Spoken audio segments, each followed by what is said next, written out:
Assalamualaikum warahmatullahi wabarakatuh. Kembali lagi bersama Bapak Fahmi. Hari ini kita akan belajar tema 3, subtema 3 dengan pelajaran bahasa Indonesia. Sebelumnya, kalian persiapkan terlebih dahulu bupenanya. Kalau sudah, mari kita mulai pelajaran bahasa Indonesia dengan materi daftar pertanyaan dan laporan wawancara. Sebelumnya kalian sudah belajar mengenai wawancara.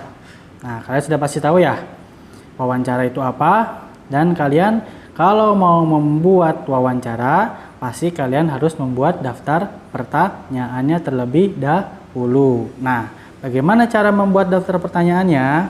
Kalian juga sudah pasti belajar. Kalau mau membuat daftar pertanyaan, tentu kalian harus menggunakan kata tanya. Seperti apa sih kata tanya itu?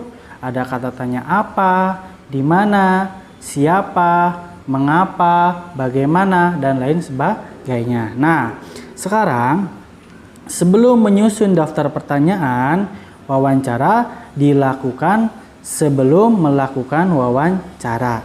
Nah, daftar pertanyaan yang akan ditanyakan sebaiknya diurutkan dari hal yang umum ke hal yang khusus. Gunakan kata tanya yang sesuai dengan hal yang ingin ditanyakan. Berikut contoh daftar pertanyaan wawancara yang bisa kamu siapkan.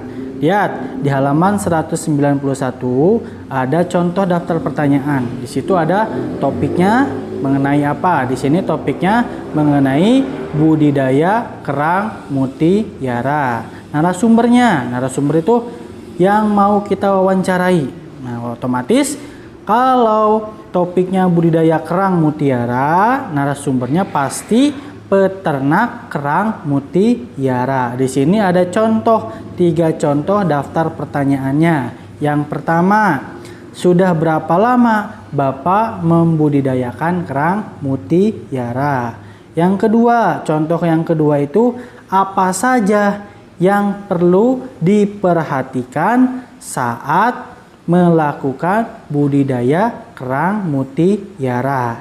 Dan yang ketiga, ada bagaimana proses untuk memanen kerang mutiara. Nah, tentunya di dalam contoh 3 pertanyaan tersebut ada menggunakan kalimat tanyanya atau kata tanya. Jadi kalian kalau mau membuat daftar pertanyaan harus membuat kata tanyanya yang tadi Bapak sampaikan. Ada apa, siapa, bagaimana, mengapa, dan lain sebagainya. Nah, setelah membuat daftar pertanyaan, ajukan pertanyaan kepada narasumbernya. Kamu harus mengajukannya kepada narasumber secara berurutan. Dimulai dari tahap pembukaan. Misalkan tahap pembukaan itu kamu mengucapkan salam, menanyakan nama, dan lain sebagainya. Nah, setelah ada tahap pembukaan, langsung ke intinya. Inti dari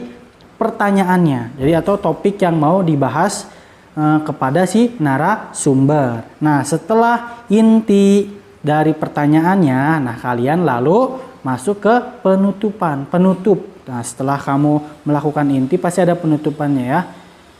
Mengucapkan terima kasih dan mengucapkan salam juga. Nah, dilihat tadi ada 3 ya, ada tahap pembukaan, tahap inti, dan tahap penutup. Nah, secara detailnya di tahap penutup, wawancara yang akan mewawancara harus memberikan kesan yang baik dan menyenangkan seperti mengucapkan terima kasih kepada narasumber. Itulah tadi tahapan-tahapan dari daftar pertanyaan. Jadi ada 3 ya. Dari tahap pembukaan, kamu memperkenalkan diri. Ada tahap inti, si pewawancara itu mengajukan pertanyaan sesuai dengan daftar pertanyaan yang telah disiapkan. Dan yang ketiga, ada tahap penutup. Nah, setelah membuat daftar pertanyaan dan melakukan wawancara, hal yang harus dilakukan berikutnya adalah membuat laporan hasil wawancara. Laporan hasil wawancara sebaiknya memuat bagian-bagian berikut. Jadi ada bagian-bagian yang harus terdapat dalam laporan hasil wawancara. Yang pertama itu ada topik wawancara. Nah, topik itu apa sih? Topik itu jadi topik wawancara itu ditulis agar pembaca mengetahui pokok pembicaraan yang dilakukan selama wawancara. Jadi tidak keluar dari topik wawancaranya. Jadi kamu mewawancarai tidak keluar dari topiknya. Jadi harus sesuai dengan topik yang sudah disiapkan. Nah, yang kedua ada narasumber.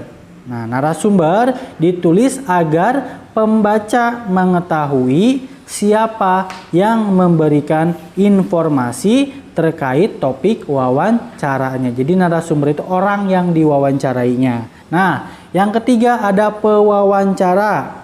Nah, pewawancara berarti pewawancara ditulis agar pembaca mengetahui siapa yang melakukan kegiatan wawancara terhadap narasumber. Yang keempat ada waktu dan tempat. Jadi kamu harus mencantumkan waktunya pada hari apa, tanggal berapa, dan tahun berapa, serta tempatnya di mana kamu melakukan wawancara. Nah, yang kelima pasti ada hasil wawancara. Jadi hasil wawancara itu hasilnya apa yang sudah kamu peroleh pada poin-poin penting atau isi dari daftar pertanyaan yang kamu buat setelah diwawancari oleh si pewawancara. Nah, yang keenam ada kesimpulan. Jadi kesimpulan ini ditulis agar pembaca mengetahui gagasan akhir dari akhir kegiatan wawancara. Artinya hal-hal yang dapat diutarakan setelah kegiatan wawancara berakhir. Di kesimpulan itu sebaiknya ditulis dalam bentuk paragraf. Nah, lebih jelasnya di sini Bapak ada contoh mengenai laporan wawancara ada di halaman 200. Nah, kalian baca dengan teliti laporan wawancara. Kalau tadi kan udah Bapak jelaskan nih. Nah, di sini kamu buat laporan wawancaranya sesuai nanti yang ada di halaman 200. Kamu baca kembali apa saja yang terdapat dalam laporan wawancara ini di halaman 200. Nah, jadi untuk tugasnya kalian kerjakan di buku tugas. Tugasnya ada di halaman 193. Jadi membuat format laporan wawancara ya. Jadi kamu membuat format laporan wawancara, di situ ada topiknya. Topiknya sudah ditentukan ya. Topiknya itu mengenai ayo cintai lingkungan. Dikerjakan di buku tugasnya.